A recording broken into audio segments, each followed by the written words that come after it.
Hi hello, എല്ലാവർക്കും ഇന്നത്തെ വീഡിയോയിലേക്ക് സ്വാഗതം. ഇന്ന് രാവിലെ ഒരു 6 മണിക്കുള്ള പ്രഭാതമാണ് നമ്മൾ കാണുന്നത്. നല്ല മഴയായിരുന്നു. മഴയങ്ങോട്ട് വലിയ മഴ തോർന്ന് ചെറിയ ചാറ്റൽ മഴയായിട്ട് നിൽക്കുകയാണ്. ഇന്ന് രാവിലത്തെ ഷിഫ്റ്റായിരുന്നു ചേട്ടന്. അപ്പോഴേ മോൾക്കും രാവിലെ ട്യൂഷനുണ്ട്. അവളെ ട്യൂഷനാക്കിയിട്ട് ചേട്ടൻ രാവിലത്തെ ഷിഫ്റ്റിന് കയറാമെന്ന് വിചാരിച്ച് അങ്ങനെ അവർ രണ്ടുപേരും ഒന്നിച്ചാണ് വീട്ടിൽ നിന്ന് ഇറങ്ങിയത്.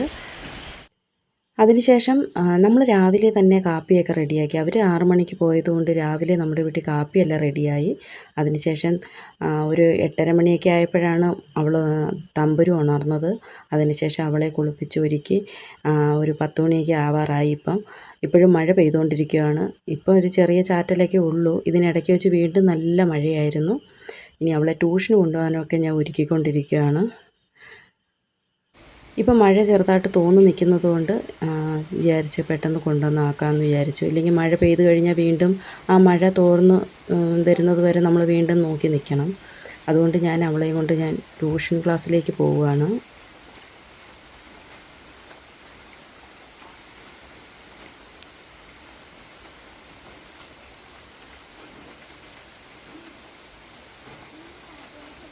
അവളെ ട്യൂഷനിലാക്കിയിട്ട് ഞാൻ തിരിച്ച് വീട്ടിലെത്തി. ഇനി അടുക്കളയിൽ ഓരോ പണികൾ ഇനി കിടക്കുവാണ്. ഇനി ഉച്ചത്തേക്കുള്ള ലഞ്ച് തയ്യാറാക്കണം. സാധാരണ രാവിലെ ഞാൻ ജനലൊക്കെ തുറന്നിടുന്നതാണ്. ഇന്നലെ മഴയും തണുപ്പൊക്കെ ആയതുകൊണ്ട് ഞാൻ ജനലൊന്നും തുറന്നിട്ടില്ല. പിന്നെ ഇന്നലെ കേക്കൊക്കെ ഉണ്ടാക്കിയ പാത്രം അവിടെ കഴുകി കമത്തിയിട്ടുണ്ടായിരുന്നു. അതിന് ഞാനൊരു തുണി കൊണ്ട് തുടച്ചാണ് എടുത്ത് വെക്കുന്നത്. അലൂമിനിയം പാത്രം ആയതുകൊണ്ട് അത് തുടയ്ക്കാതെ വെള്ളം നനവോടെ വെച്ച് കഴിഞ്ഞാൽ അതിൽ ചെറിയ കുത്തുകളൊക്കെ വീഴില്ലേ. അതുകൊണ്ട് ഞാൻ ഇതുപോലെ ഒന്ന് തുടച്ച് വയ്ക്കും. പിന്നെ ഇന്നലെ രാത്രിയിൽ നമുക്ക് ഇടിയപ്പമായിരുന്നു. എല്ലാവർക്കും കാപ്പി മതിയെന്ന് പറഞ്ഞു. അങ്ങനെ ഇടിയപ്പമാണ് തയ്യാറാക്കിയത്. അപ്പോഴതിൻ്റേത് എനിക്ക് അതിൻ്റെ അച്ച് സ്റ്റീലാണ്. അന്നേരം അതും ഇതുപോലെ കഴുകി വെച്ചേക്കുമായിരുന്നു. അതിനെ ഒന്ന് തുടച്ച് വെച്ചു. ഇല്ലെങ്കിൽ അടുത്ത പ്രാവശ്യം ഇതുപോലെ ഉണ്ടാക്കാൻ എടുക്കുമ്പോഴത്തേക്കും നനവുണ്ടെങ്കിൽ തുരുമ്പെടുക്കും. അപ്പോഴിതുപോലെ ഒന്ന് തുടച്ചിട്ട് നമ്മൾ കബോർഡിലോ എവിടെയാണോ വെക്കുന്നതെന്ന് വെച്ചാൽ അത് ഇങ്ങനെ വെച്ച് കഴിഞ്ഞാൽ നമ്മൾ അടുത്ത പ്രാവശ്യം എടുക്കുമ്പോൾ നല്ലതായിട്ട് തന്നെ ഇരിക്കുകയും ചെയ്യും. അതുകൊണ്ട് ഞാൻ ഇങ്ങനെയാണ് എപ്പോഴും ചെയ്യാറുള്ളത്. പിന്നെ അതിന് ശേഷം കുറച്ച് ചോറ് ഫ്രിഡ്ജിലിരുന്നു. അതിനെ വെള്ളമൊക്കെ ഒഴിച്ച് അടുപ്പത്ത് വെച്ചു. ഞാൻ ഇതുപോലെ തിളപ്പിച്ചാണ് എടുക്കുന്നത്. അപ്പോഴത് ഇവിടെ ഇരുന്ന് തിളയ്ക്കട്ടെ. കുറേ കഴിഞ്ഞപ്പോഴത്തേക്കും അത് നല്ല തിളച്ചു. അത് ഓഫ് ചെയ്തിട്ട് അതിനെ ഇനി ഊറ്റിയിടാൻ പോവുകയാണ്. ഇനി നമ്മൾ കറി തയ്യാറാക്കാൻ വേണ്ടി ഇന്ന് മീനൊന്നും കിട്ടിയില്ല. ഇന്നലെ ഞാൻ വീട്ടിലില്ലായിരുന്നു. അപ്പോഴും മീനിന് ആൾ വന്നപ്പം അത് മേടിക്കാൻ ഇവിടെ ആളില്ലായിരുന്നു. അതുകൊണ്ട് മീനൊന്നും മേടിച്ചില്ല. ഇനി ഇന്ന് മീൻ വരുമ്പോഴത്തേക്ക് സമയം ഒരുപാടാവും. അതുകൊണ്ട് ഞാൻ സോയാബീനാണ് എടുത്തിരിക്കുന്നത്. അതിലേക്ക് കുറച്ച് വെള്ളം ഒഴിച്ചു. ഇനി ഇതിനെ ഒന്ന് തിളപ്പിച്ചെടുക്കുകയാണ് ചെയ്യുന്നത്. ചൂടുവെള്ളം ഒഴിച്ച് നമുക്ക് എടുക്കാവുന്നതാണ്. അതിനെക്കാട്ടി നല്ലത് ഇതുപോലെ അടുപ്പത്ത് വെച്ച് നല്ലതുപോലെ ഒന്ന് വരുമ്പോൾ ഇതുപോലെ ഒന്ന് തിളയ്ക്കണം. തിളച്ച് ഇങ്ങനെ വരുമ്പോൾ നമുക്കിതിനെ ഓഫ് ചെയ്തിടാം. ഓഫ് ചെയ്തിട്ട് ഇത് നല്ലപോലെ തണുത്ത് കഴിയുമ്പോൾ 2 വെള്ളത്തിൽ നല്ലതുപോലെ ഒന്ന് കഴുകി എടുത്തു കഴിഞ്ഞാൽ ഇതിൻ്റെ സ്മെല്ലെല്ലാം മാറും. ഇനി ഒരു ചട്ടിയാണ് അടുപ്പത്ത് വയ്ക്കുന്നത്. ഇതിനകത്താണ് ഞാൻ കറി തയ്യാറാക്കുന്നത്. ഇതിപ്പം സോയാബീൻ കറിയായിട്ടല്ല, ചിക്കൻ തോരൻ വെക്കുന്ന അതേ രുചിയിലാണിത് തയ്യാറാക്കിയെടുക്കുന്നത്. അതുകൊണ്ട് ചട്ടിയിൽ ഞാനൊരു 2.5 സ്പൂൺ വെളിച്ചെണ്ണ ഒഴിച്ചു കൊടുത്തു. വെളിച്ചെണ്ണ ചൂടായപ്പോൾ അതിലേക്ക് 1 സ്പൂൺ കടുകിട്ടു. 2 കറിവേപ്പില ഇട്ട് കൊടുത്തു. ഇനി ഞാൻ കുറച്ച് ചെറിയ ഉള്ളി അരിഞ്ഞതെടുത്തിട്ടുണ്ട്. കുറച്ചേ എടുത്തിട്ടുള്ളൂ. അതേ എൻ്റെ കയ്യിൽ ഉണ്ടായിരുന്നുള്ളൂ. അതുകൊണ്ടാണ് ചെറിയ ഉള്ളി കുറച്ചെടുത്തത്. പിന്നെ അതുകൂടാതെ 2 സവാളയും കൂടെ അരിഞ്ഞതെടുത്തു. ചെറിയ ഉള്ളി കൂടുതലും എടുക്കുന്നതാണ് ഏറ്റവും നല്ലത്. സവാള എടുത്താലും ടേസ്റ്റ് ഏറ്റവും കൂടുതലുള്ളത് ചെറിയ ഉള്ളിക്ക് തന്നെയാണ്. പിന്നെ ചെറിയ ഉള്ളി ഇല്ലെങ്കിൽ സവാള നമുക്ക് എടുക്കാവുന്നതാണ്. ഇതിലേക്ക് ഞാൻ ആവശ്യത്തിന് ഉപ്പും 1/2 സ്പൂൺ മഞ്ഞൾപ്പൊടിയും ഇട്ട് കൊടുത്തു. ഇനി ഇതൊന്ന് നന്നായിട്ടൊന്ന് ഇളക്കിയെടുക്കണം. ഇത് കഴിക്കാൻ നല്ല ടേസ്റ്റാണ് കേട്ടോ. ചിക്കൻ തോരൻ എങ്ങനെയാണോ അതേ ടേസ്റ്റും രുചിയായിരിക്കും. ഇനി ഇതിലേക്ക് ഞാൻ 3 പച്ചമുളകും 10 അല്ലി വെളുത്തുള്ളിയും കുറച്ച് ഇഞ്ചിയും കൂടെ എടുത്തിട്ടുണ്ട്. ഇനി അതിനെ ഒന്ന് ചതച്ച് ഇതിലേക്ക് ഇട്ട് കൊടുക്കണം. ഒന്ന് വാടിയതിന് ശേഷം ഇട്ട് കൊടുക്കാം. ഇനി ഇതുപോലെ ചതച്ചെടുത്ത ഇഞ്ചി, വെളുത്തുള്ളി, പച്ചമുളകിൻ്റെ ഇത് ഇട്ട് കൊടുക്കുക. അതുപോലെ കുറച്ച് കാന്താരി മുളക് എടുത്തിട്ടുണ്ട്. ഞാൻ ഒരു പിടി കാന്താരി മുളക് എടുത്തിട്ടുണ്ട്. വലിയ എരിവൊന്നുമില്ല. എങ്കിലും ഈ കാന്താരിയൊക്കെ ഇട്ട് കൊടുക്കുമ്പോഴാണ് ഇതിന് ടേസ്റ്റ് കൂടുതൽ. കാന്താരി ഇല്ലെങ്കിൽ പച്ചമുളക് ചെറുതായിട്ട് അരിഞ്ഞതിട്ട് കൊടുത്താൽ മതി.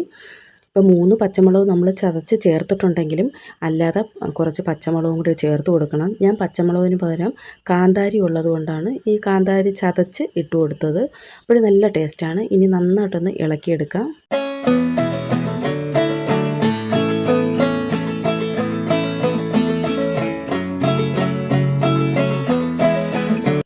ഇതിപ്പോൾ നല്ലതുപോലെ ഇളക്കിയെടുത്തിട്ടുണ്ട്. ഉള്ളിയൊക്കെ നല്ല വഴണ്ട് വന്നിട്ടുണ്ട്.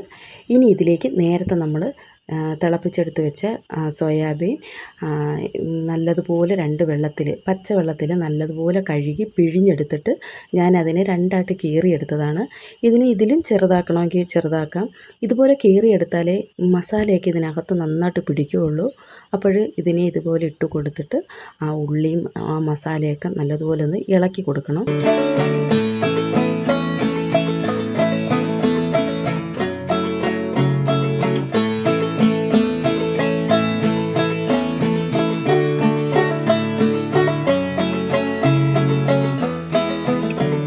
നല്ലപോലെ ഇളക്കി ഇതുപോലെ ഒന്ന് അടച്ചു വെച്ച് ഒരു 15 മിനിറ്റ് ഇതുപോലെ ഒന്ന് അടച്ചു വെച്ച് വേവിച്ചെടുക്കാം.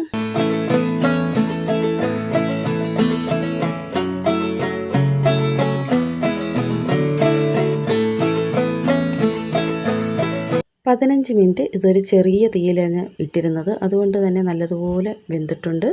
നേരത്തെ ഇത് നമ്മൾ തിളപ്പിച്ചെടുത്തത് കൊണ്ട് വെന്തതാണ്. എങ്കിലും ആ മസാലയിൽ കിടന്നൊരു 10-15 മിനിറ്റ് ഇങ്ങനെ ചെറിയ തീയിൽ അടച്ചിട്ടേക്കുമ്പം നല്ലതുപോലെ ഒന്നും കൂടെ ഒന്ന് കുക്കായി കിട്ടും.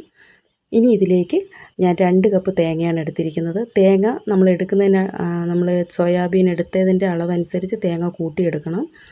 ഇപ്പോൾ ഞാൻ എടുത്തതിനനുസരിച്ച് 2 കപ്പ് തേങ്ങയാണ് എടുത്തിരിക്കുന്നത്. അതിലേക്ക് 1 സ്പൂൺ മുളക് പൊടി, 1 സ്പൂൺ നിറച്ച് ഗരം മസാലയും പിന്നെ ഒരു പിടി കറിവേപ്പിലയും കൂടി ഇട്ട് നന്നായിട്ട് കൈകൊണ്ട് ഞെവിടിയാണ് എടുക്കേണ്ടത്. തേങ്ങ താണ്ട് ഇതുപോലെ പൊടിയായിട്ട് ചിരകി എടുത്തേക്കുന്നത് കൊണ്ട് കൈകൊണ്ട് ഞെവിടിയെടുത്താൽ മതി. മിക്സിയിലൊന്നും അരയ്ക്കണ്ട.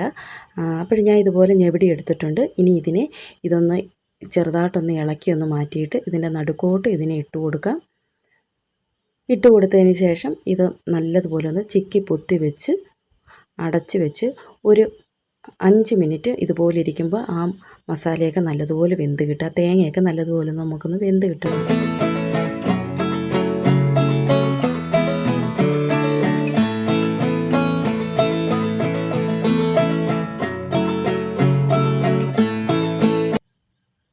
ഇനി ഇതിനെ നമുക്കൊന്ന് തുറന്ന് നോക്കാം. നല്ല പോലെ റെഡി ആയിട്ടുണ്ട്. കുറേ നേരം നമ്മളിങ്ങനെ ചെറിയ തീയിലിട്ടിരുന്നപ്പം തന്നെ നല്ല ആവിയൊക്കെ കയറി തേങ്ങയൊക്കെ നല്ലതുപോലെ വെന്തിട്ടുണ്ട്. ഇനി ഇതിനെ നല്ലതുപോലെ ഒന്ന് ഇളക്കിയെടുത്താൽ മതി. ഇത് തുറക്കുമ്പം തന്നെ നല്ല മസാലയുടെയും വെളിച്ചെണ്ണയുടെയും കറിവേപ്പിലയുടെയും ഒക്കെ നല്ല മണം അടിക്കുന്നതുകൊണ്ട് ഇത് സോയാ ചങ്ക്സ് ആണെന്ന് പറയത്തേയില്ല, ചിക്കൻ തന്നെയാണെന്ന് പറയൂ. ചിക്കൻ തോരൻ്റെ അതേ മണവും രുചിയാണ്. പിന്നെ പ്രത്യേകം ശ്രദ്ധിക്കണം, ഇതിന് വെളിച്ചെണ്ണ തന്നെ എടുക്കണം. വെളിച്ചെണ്ണയിൽ ചെയ്യുമ്പോഴാണ് ഇതിന് ടേസ്റ്റ് കൂടുതലായിട്ട് കിട്ടുന്നത്.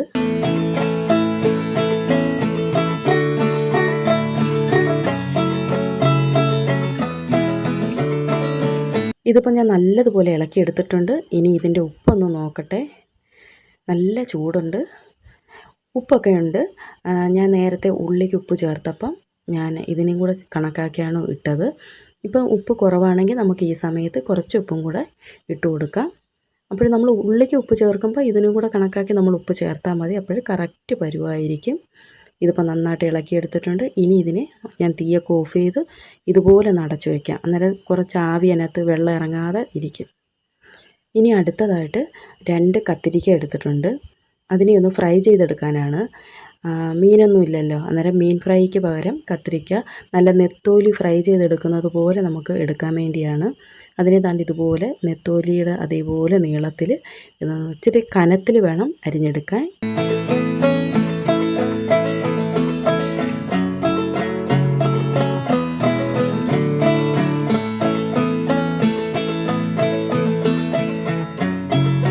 അങ്ങനെ കത്തിരിക്ക എല്ലാം ഇതുപോലെ അരിഞ്ഞെടുത്തിട്ടുണ്ട്. അതുകൊണ്ട് ഇതേപോലെ നീളത്തിൽ കുറച്ച് കനത്തിലാണ് അരിഞ്ഞെടുത്തിരിക്കുന്നത്. ഇനി ഇതിലേക്ക് ഞാൻ വെള്ളത്തിലൊന്നും ഇട്ടിട്ടില്ല, പെട്ടെന്ന് തന്നെ മസാലയൊക്കെ പുരട്ടി പൊരിച്ചെടുക്കുകയാണ് ചെയ്യുന്നത്. ഇനി ഇതിലേക്ക് 1 സ്പൂൺ മുളക് പൊടി, 1/2 സ്പൂൺ മഞ്ഞൾപ്പൊടി, 1/2 സ്പൂൺ ഗരം മസാല, 1/2 സ്പൂൺ മല്ലിപ്പൊടി, 1/2 സ്പൂൺ കുരുമുളക് പൊടി, ഇനി ഇതിലേക്ക് നല്ല മൊരുമൊരിപ്പ് കിട്ടാൻ വേണ്ടി 2 സ്പൂൺ പത്തിരിപ്പൊടിയാണ് ചേർത്ത് കൊടുക്കുന്നത്. അരിപ്പൊടി, അതും പത്തിരിപ്പൊടിയാണ്. ഇനി ആവശ്യത്തിന് ഉപ്പ്, ഇത്രയും കൂടി ചേർത്ത് ഇതുപോലെ ഒന്ന് ഇളക്കിയതിന് ശേഷം കുറേശ്ശെ വെള്ളം ഒഴിച്ച് ഇതിനെ മൊത്തം ഒന്ന് പുരട്ടിയെടുക്കണം. മസാല കംപ്ലീറ്റ് ഈ കഷ്ണങ്ങളിലെല്ലാം പുരണ്ടിരിക്കണം. അതുകൊണ്ട് ഇപ്പോൾ എല്ലാം റെഡിയാക്കി എടുത്തിട്ടുണ്ട്. ഒരുപാട് വെള്ളമൊന്നും ചേർക്കരുത്. വെള്ളം കുടഞ്ഞ് വേണം ഇത് റെഡിയാക്കിയെടുക്കാൻ. ഇതുപോലെ കഷ്ണത്തിൽ മസാല നല്ല പിടിച്ച് നല്ല പൊതിഞ്ഞിരിക്കണം. ഇനി ഇതിനെ ഞാനൊരു പാൻ വെച്ചിട്ടുണ്ട്. മീൻ എങ്ങനെയാണോ ഫ്രൈ ചെയ്തെടുക്കുന്നത് അതുപോലെ എണ്ണയൊഴിച്ച് ഫ്രൈ ചെയ്താൽ മതി. അല്ലാതെ ഒരുപാട് എണ്ണ ഒഴിച്ച് അതിൽ മുക്കി ഫ്രൈ ചെയ്തെടുക്കണ്ട. അതുകൊണ്ട് ഇതുപോലെ ഇനി നെത്തോലിയൊക്കെ പറക്കിയിട്ട് കൊടുക്കുന്നത് പോലെ ഓരോന്ന് ഇതിലേക്ക് പറക്കിയിട്ട് കൊടുക്കുക.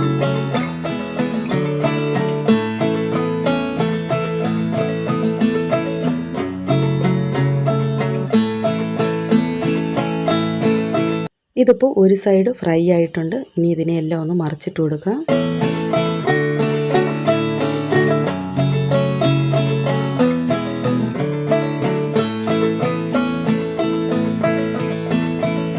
ഇതിപ്പോൾ നന്നായിട്ട് ഫ്രൈ ആയിട്ടുണ്ട്. കണ്ടോ, ഈ സമയത്ത് നമുക്കിവിടെ കറണ്ട് പോയി, അതുകൊണ്ടാണ് ഇങ്ങനെ ഇരിക്കുന്നത്. ഇത് കരിഞ്ഞിട്ടൊന്നുമില്ല കേട്ടോ, ഇരുട്ടായതുകൊണ്ട് ഇങ്ങനെ തോന്നിക്കുന്നതാണ്. ഇനി ഇതിനെ ഒരു പാത്രത്തിലോട്ട് മാറ്റാം.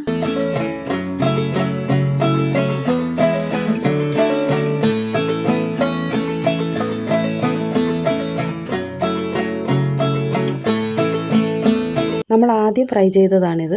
കണ്ടോ, നല്ല മുരുമുരാന്നിരിക്കുകയാണ്. കഴിക്കാൻ നല്ല ടേസ്റ്റാണ്, അടിപൊളിയാണ്. ചോറൊക്കെ കഴിക്കാൻ നല്ല ടേസ്റ്റാണ് കേട്ടോ. അങ്ങനെ എല്ലാം റെഡിയായി, എല്ലാം വിളമ്പി വെച്ചിരിക്കുകയാണ്. സോയാ തോരൻ, പിന്നെ ഇന്ന് ഒഴിക്കാനൊന്നും തയ്യാറാക്കിയില്ല, അതുകൊണ്ട് ഇന്നലത്തെ രസമാണിത്. പിന്നെ കത്തിരിക്ക ഫ്രൈ, അത് നല്ല മുരുമുരാന്ന് ഇപ്പോൾ ഇരിക്കുകയാണ്. ചൂടോടെ നല്ല മുരുമുരാന്നിരിക്കും. പിന്നെ കുറച്ച് കഴിയുമ്പം തണുക്കും, അപ്പോഴാ മുരുമുരിപ്പൊക്കെ മാറും. ഇനി ഞാൻ ചോറ് വിളമ്പുകയാണ്.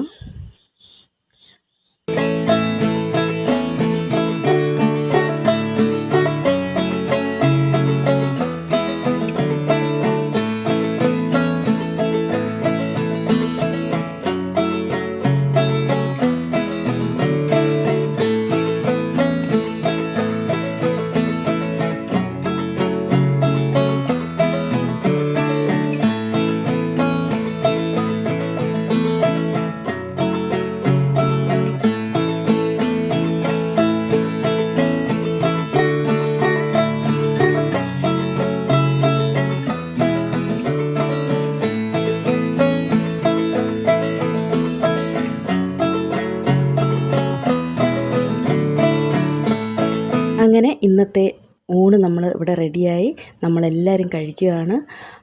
ഇന്ന് വെജിറ്റേറിയൻ ഊണാണെങ്കിലും നല്ലൊരു നോൺ വെജ് കൂട്ടി കഴിക്കുന്ന അതേ ടേസ്റ്റോടുകൂടിയാണ് ഇന്നത്തെ ഊണ്. കത്തിരിക്ക ഫ്രൈയും സോയാ ചങ്ക്സ് തോരൻ, നല്ല ചിക്കൻ തോരൻ്റെ അതേ ടേസ്റ്റിലാണ് തയ്യാറാക്കിയിരിക്കുന്നത്. അപ്പോൾ എല്ലാവരും ഇത് ചെയ്തു നോക്കണം. ഇന്നത്തെ വീഡിയോ ഇത്രയേ ഉള്ളൂ. എല്ലാവർക്കും ബൈ ബൈ.